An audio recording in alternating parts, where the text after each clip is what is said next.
Boa noite.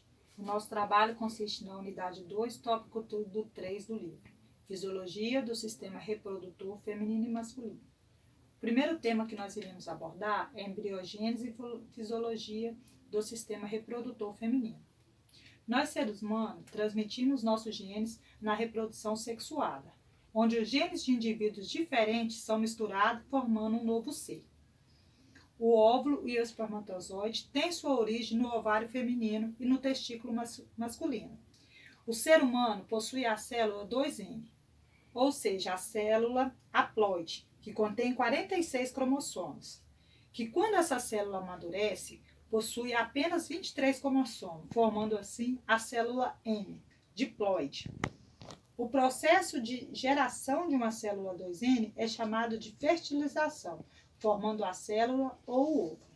Como vemos aí na imagem, temos o cromossomo feminino e o cromossomo masculino, contém os 23 pares.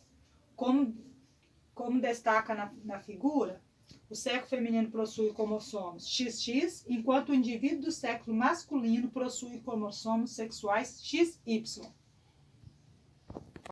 Após a fertilização, tanto as gonadas masculina como as gonadas feminina apresentam-se de maneira semelhante.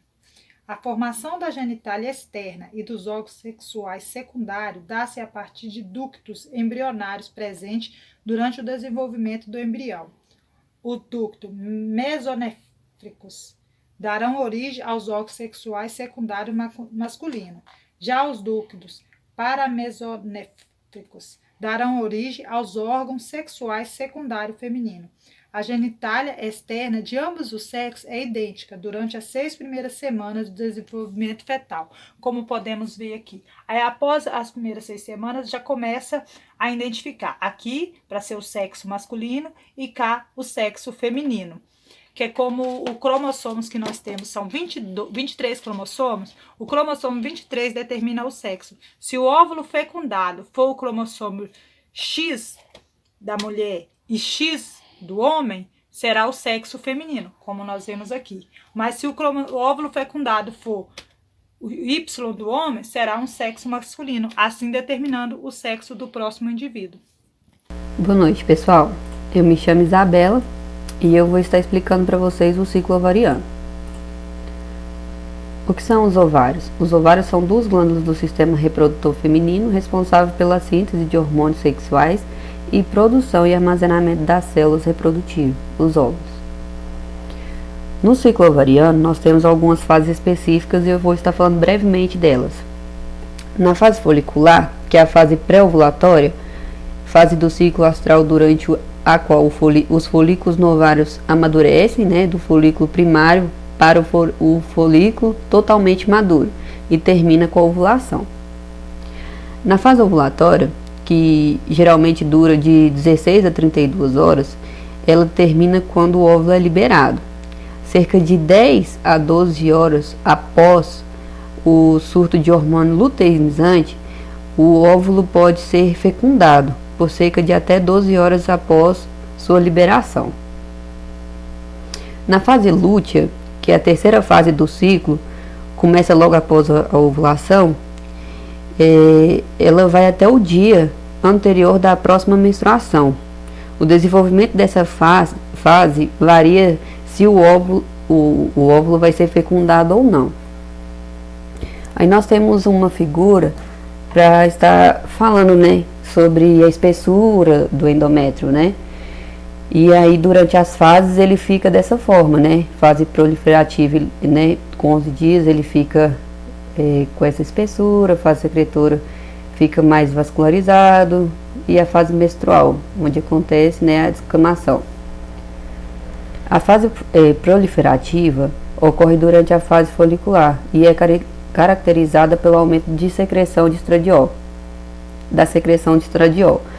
o qual promove crescimento endometrial e pelo desenvolvimento dos vasos sanguíneos. Na fase secretora, ocorre durante a fase lútea, o aumento da produção de progesterona pelo corpo lúteo promove o desenvolvimento das glândulas uterinas. Nessa fase também ocorre o crescimento endometrial em espessura, ao qual torna-se ricamente vascularizado. Na fase menstrual, que ocorre durante a queda da secreção dos hormônios de estradiol e progesterona, com o declínio da função do corpo lúteo, verifica-se a necrose, morte celular e o deslocamento do endométrio da parede uterina. Aí também coloquei um esqueminha falando de cada fase específica, né, do endométrio, como ele fica, né, nessas fases e o que acontece com ele. É só mesmo para a gente ter um lembrete mais específico de cada fase e bem mais resumido. Também coloquei um ciclo de 28 dias, que é um ciclo normal, né, de uma mulher. Lembrando que não são todas as mulheres que têm esse ciclo, né, de 28 dias, algumas têm menos dias, né, algumas têm mais. Isso vai depender da questão hormonal da mulher, né, da saúde dela. Então, é só um exemplo de como acontece o ciclo em 28 dias. Essa foi a minha parte e espero que eu tenha apresentado bem o trabalho. Boa noite. Olá pessoal, tudo bem? Eu me chamo Luana e vou falar um pouco para vocês sobre a fase folicular. A fase folicular tem início no primeiro dia do sangramento da nossa menstruação. Porém, o principal evento nessa fase é o desenvolvimento de folículos nos nossos ovários. No início dessa fase folicular, o revestimento do nosso útero, o endométrio, está espesso com líquidos e nutrientes, né, destinados a nutrir o embrião. E as concentrações de estrogênio e de progesterona serão baixas caso nenhum óvulo seja fecundado. Aí sim, camadas superiores do nosso endométrio são derramadas e ocorre o sangramento menstrual. Aí nesse período da hipófise, aumenta levemente sua produção de hormônios folicular estimulante. Aí então, esse hormônio estimula o crescimento de 3 a 30 folículos, aí cada folículo contém um óvulo. Posteriormente, nessa fase, conforme a concentração deles for diminuindo, aí somente um desses folículos, que é chamado de folículo dominante, continua a crescer. Aí logo começa a produzir o estrogênio. Aí os outros folículos estimulados começam a se romper. Aí a concentração de estrogênio está aumentando também. Aí começa a preparação do nosso útero para estimular um surto de hormônio luteinizante. Aí, em média, essa fase folicular, ela dura aproximadamente de 13 a 14 dias. Das 3 fases, essa é a fase que mais varia em duração. Ela tem a se tornar mais curta perto da menopausa. E essa fase termina quando a concentração do hormônio luteinizante aumenta dramaticamente, ocasionando um surto. Aí o surto causa uma liberação do óvulo. Aí dá o início da próxima fase. Boa noite, meu nome é Laiane, eu vou falar sobre a fase ovulatória. Nesse primeiro gráfico temos estes dois hormônios, o estrógeno e a progesterona, e o gráfico da sua secreção durante o mês. Esses dois hormônios eles vão ter ação sobre o endométrio, e é aqui que ele tem uma fase chamada menstrual, a outra proliferativa e a final secretora. Quando acaba a fase secretora, inicia o outro ciclo menstrual. Esse outro lado, a gente tem o nosso ciclo de 28 dias e temos esses dois hormônios, o folículo estimulante e o hormônio luteinizante. Esses hormônios, eles são secretados pela hipófise, ou seja, pelo nosso cérebro. E eles agem sobre a maturação dos óvulos presentes dentro do ovário. Eu tenho todas as fases do óvulo, quando ele está imaturo, até a sua maturação. E esse primeiro estágio, o óvulo é chamado de ovócito primário, e sobre a ação desse hormônio, folículo estimulante, ele começa a estimular o folículo, que é a membrana que reveste o óvulo, e transforma esse folículo em um ovócito secundário, como vocês estão vendo aqui. Quando vai chegando próximo ao 13º dia, esse ovócito secundário, ele cresce mais e é transformado em um ovócito terciário, E quando ele atinge sua maturidade, chega no 14º dia, ocorre um pico desse hormônio luteinizante que vai fragilizar aquela membrana folicular. Aí ele estoura e libera o óvulo para as tubas uterinas. Ele vai para as tubas uterinas para ser fecundado. E depois que esse folículo está vazio, ele forma uma estrutura nos últimos 14 dias que é chamada de corpo lúteo, a fase lútea. Esse corpo lúteo ele vai ser o responsável pela produção de progesterona. Aí se inicia novamente um novo ciclo menstrual. Para ciclo, porém o mais comum entre as mulheres é que elas tenham pelo menos 14 dias. Se a duração do período for diferente do ideal, as mulheres devem ficar atentas, pois a possibilidade de gravidez pode diminuir. Se a duração da fase lútea for igual ou inferior a 10 dias, a mulher deve consultar um médico, já que pode ser um indicador de insuficiência lútea. Nesse sentido, esse déficit pode ser uma causa de infertilidade, pois o tempo de viagem do embrião que sai das trompas em direção ao útero é encurtado e assim ele não consegue se fixar ao útero. Além disso, essa insuficiência de progesterona também pode ser causada por outras doenças endocrinológicas, como os transtornos de tireoide, hipotireoidismo e hipertireoidismo, ou por hiperprolactinemia. Existem alguns sintomas que podem fazer você suspeitar de uma fase lútea curta. Aborto espontâneo, dificuldade de engravidar, ciclos muito curtos, diagnóstico da fase lútea curta. Para diagnosticar essa fase, o médico pode solicitar um exame de sangue que examina os níveis de progesterona, que traduz a adequação do período. Fase lútea longa. A fase lútea longa é superior a 16 dias, não é necessariamente uma indicação de algo errado. Contudo, é preciso uma investigação médica para verificar o que está ocorrendo com a mulher. Causa para essa fase longa: excesso de produção de progesterona. A alta da progesterona não deixa que o endométrio se desfaça e assim não há uma brecha para a menstruação ocorrer. Em alguns casos, se associa a outros sintomas. A fase lútea longa pode ocorrer devido a um desequilíbrio hormonal, como a síndrome dos ovários policísticos. Possível gravidez. Normalmente, esta é uma causa mais provável que aconteça em uma fase lútea maior do que a de costume. O corpo lúteo dá suporte à gravidez até que a placenta inicial assuma o seu papel. Isso ocorre por volta da 6ª semana de gravidez. Para diagnosticar a fase lútea longa, a especialista prescreve exame de sangue laboratorial que examina os níveis dos hormônios envolvidos. Além disso, pede uma ultrassonografia. O teste de gravidez deve ser feito após a fase lútea. Todavia, como nem todas as mulheres sabem exatamente de quantos dias é a sua, recomenda-se que o teste aconteça após 5 dias do atraso menstrual. Assim, fazer o teste cedo demais pode dar um resultado falso negativo, já que o HCG pode ainda não estar em níveis detectáveis no corpo. Boa noite. Vou explicar para vocês um pouco sobre a fase lútea.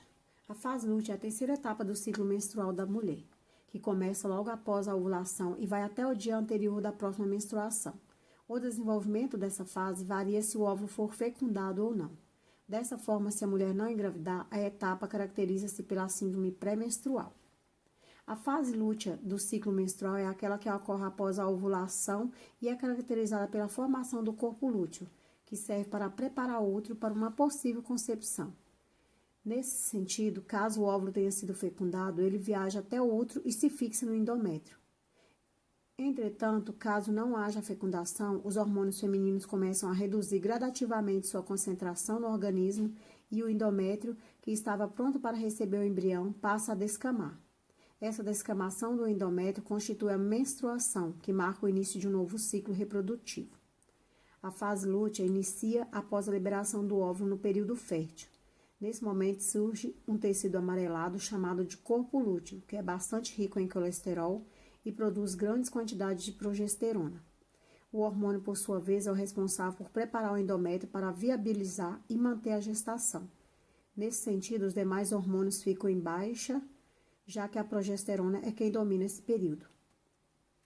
Além disso, é fundamental esclarecer que a fase lútea desenvolve-se de 2 modos diferentes, em função de o óvulo ter sido fecundado ou não. Se o óvulo foi fecundado e o embrião implantar, as células que formaram a placenta começam a produzir um hormônio chamado gonadotrofina coriônica humana, o HCG. Esse hormônio mantém o corpo lúteo, que continua a produzir progesterona até que o feto em crescimento possa produzir seus próprios hormônios. Dessa maneira, os testes de gravidez são baseados na detecção de um aumento na concentração do HCG. Se o óvulo não for fecundado ou se o óvulo fecundado não se implantar, o corpo lúteo se degenera após 14 dias. Por isso, o folículo que se encontra vazio contrai-se e os níveis de estrogênio e progesterona diminuem gradativamente. Esse processo de regressão faz com que muitas mulheres tenham sintomas pré-menstruais, como inchaço, irritabilidade, dor de cabeça, acne e dores nos seios. Depois disso, o endométrio que estava preparado para receber o embrião começa a se romper e assim é expulso pela menstruação. A fase lútea, em média, tem duração de 11 a 16 dias, que pode variar de mulher para mulher e também de ciclo para ciclo. Porém, o mais comum entre as mulheres é que elas tenham pelo menos 14 dias. Se a duração do... Boa noite, vou falar sobre a fase secretora, menstruação e a fase proliferativa. A fase secretora começa após a ovulação e dura até o início da próxima menstruação. Nessa fase, o tecido do útero secreta a substância que auxilia na fixação do óvulo fecundado na pele do útero, endométrio, a fase inicial da gravidez. Se a gravidez não ocorre, essa mesma substância causa a contração do útero e ajuda o endométrio a descamar, provocando a menstruação. Nessa fase, algumas mulheres podem sentir cólicas menstruais, tanto no início como durante todo o período menstrual. É importante que todas as mulheres conheçam seu período menstrual, pois normalmente ele produz mudança no seu corpo. Algumas mulheres sentem modificação no seu humor, na pele, além de dores de cabeça, sensação de inchaço e desejo sexual.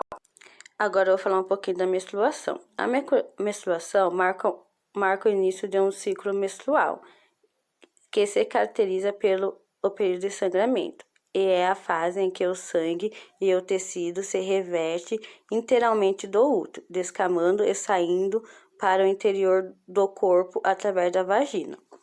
O período da menstruação termina quando o sangramento cessa. A menstruação pode durar até 8 dias, mas em média dura entre 5 a 6 dias. Agora eu vou falar um pouquinho da fase proliferativa. A fase proliferativa começa com o fim da menstruação e termina quando começa a ovulação. Nessa fase, do útero produz um tecido interno mais espesso para substituir o tecido que descamou com a menstruação. Nisso é feito com a ajuda do estrogênio. Essa fase é chamada de proliferativa porque nela que o endométrio, revestimento interno do útero, se prolifera, aumentando o número de células que se prepara para receber o óvulo, quando acontece a fecundação. Aqui tem uma imagem do ciclo menstrual. Gente, desculpa se sair alguma palavra errada, o nervosismo toma conta nessa hora. Olá, meu nome é Débora. Vou apresentar para vocês um pouquinho sobre o embriogênese do sistema reprodutor masculino. Nessa primeira imagem, mostra o sistema reprodutor frontal, que é formado por uma bolsa escrotal ou escroto, onde mantém os testículos afastados da cavidade abdominal. Logo acima se encontra o epididimo e os canais deferentes que se formam a uretra. Na passagem dos canais existem algumas glândulas chamadas de vesícula seminal e próstata. Nessa imagem se encontram os túbulos seminíferos, onde acontece a produção dos espermatozoides. Os túbulos seminíferos mandam os espermatozoides para o interior do epididimo, onde acontece o armazenamento e a maturação dos espermatozoides. Para ir ao canal deferente, onde ocorre a sua saída. A vesícula seminal e a próstata produzem um líquido que banha e nutre os espermatozoides, chamado então de sêmen. E por último, a uretra, o canal de saída do sêmen. Embaixo, onde fica localizado a próstata, existe uma glândula borburetral, que é responsável por criar uma secreção para limpar e lubrificar a uretra. Galera, boa noite. Meu nome é Wendy. Eu vou iniciar agora com a leitura complementar, ok? Vou começar a ler um trechinho aqui de um noticiário que saiu no jornal do diretor Luiz Bonuel. Estampada em letras garrafais na primeira página do jornal local, a notícia parece ter a dimensão da queda do Muro de Berlim ou do fim da Segunda Guerra Mundial. Desde seu surgimento no final da década de 1990, o Viagra e suas repercussões sociais têm recebido grande atenção da mídia. Este trabalho propõe uma reflexão centrada no contexto brasileiro acerca do uso do Viagra e seus efeitos sobre a sua subjetividade. A pílula azul, agora comercializada a preços módicos, teria o poder de transformar o sexual no mar calmo, no céu sem nuvens, trazendo a solução para o mal-estar, o mal-entendido que o caracteriza. Para começar essa reflexão, vamos recorrer a uma citação do premiado, diretor de cinema Luiz Bonuel, no seu livro autobiográfico. Então, Bonuel foi um homem que viveu intensamente, nascido na Espanha, foi um crítico tenaz da ditadura franquista, tendo que fugir da França à razão da perseguição política que ele sofreu.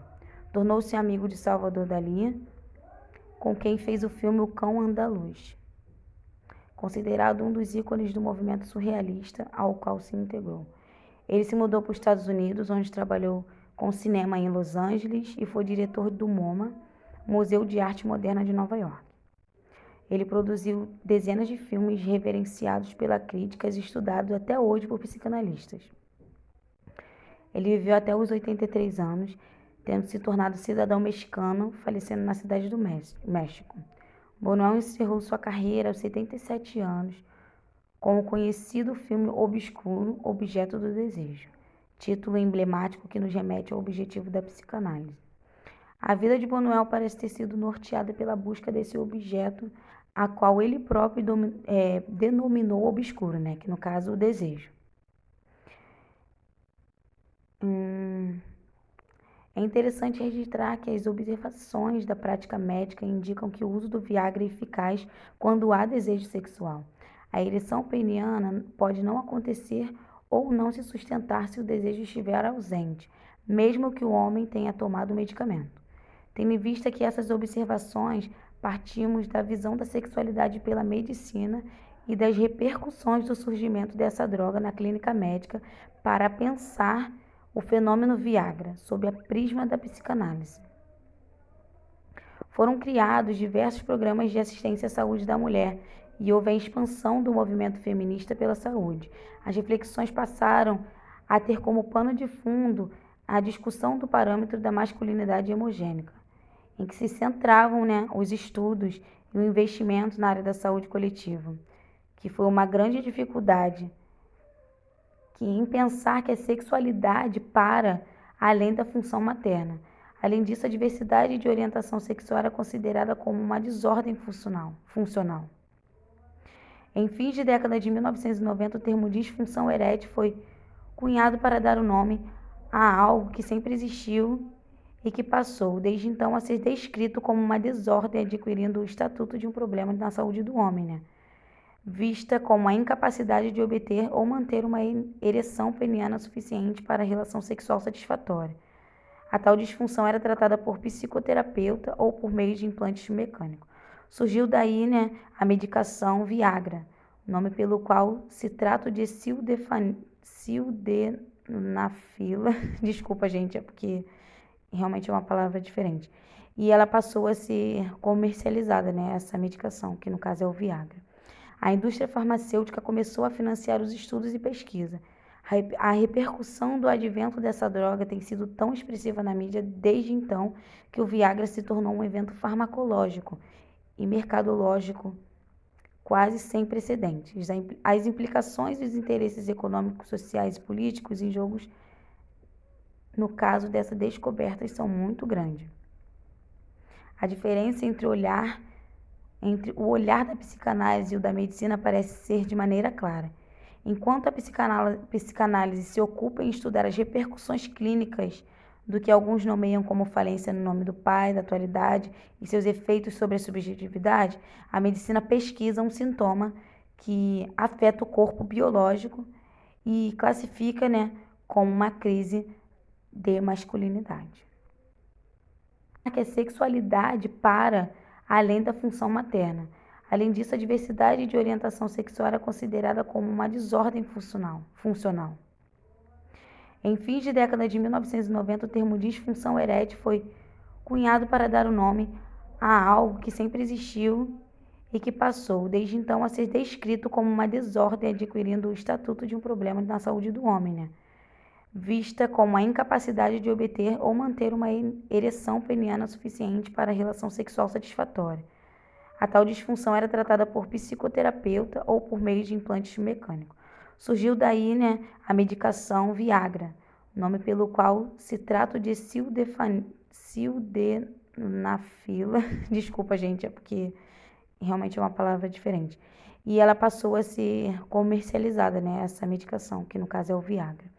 A indústria farmacêutica começou a financiar os estudos e pesquisa. A repercussão do advento dessa droga tem sido tão expressiva na mídia desde então que o Viagra se tornou um evento farmacológico e mercadológico quase sem precedentes. As implicações dos interesses econômicos, sociais e políticos em jogo no caso dessa descoberta são muito grandes. A diferença entre o olhar da psicanálise e o da medicina parece ser de maneira clara. Enquanto a psicanálise se ocupa em estudar as repercussões clínicas do que alguns nomeiam como falência no nome do pai, da atualidade e seus efeitos sobre a subjetividade, a medicina pesquisa um sintoma que afeta o corpo biológico e classifica, como uma crise de masculinidade.